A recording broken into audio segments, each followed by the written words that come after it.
Namaste and welcome to Yoga Story Daily Dose of Yoga. We are continuing on with our glute series. Over the next 3 days, we'll be talking about the 3 gluteal muscles, starting with the most familiar, the gluteus maximus.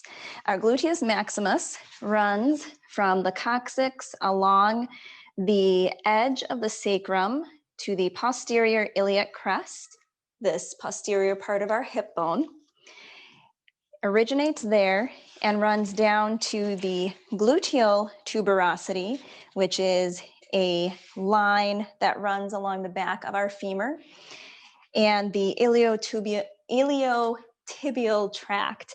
And the iliotibial tract, you cannot see here, it is actually a band of connective tissues that connects muscles to that lateral part of the hip. So we have that large glute muscle running all the way across, but also down to the back of our femur.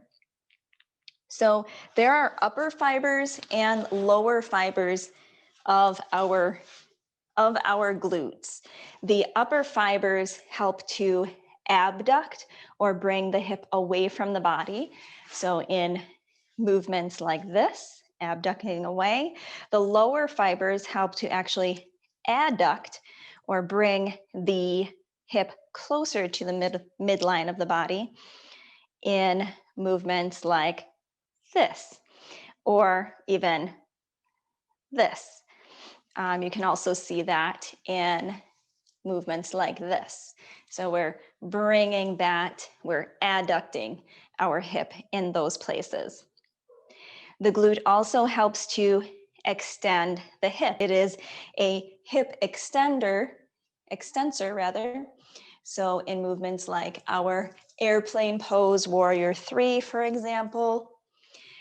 And lastly, it helps to externally rotate the hip. So for example, in our warrior 2, we do want to have that outer rotation of the inner thighs. And to do that, we engage our glute muscles. And particularly here, we're talking about the gluteus maximus, which again helps in that external rotation.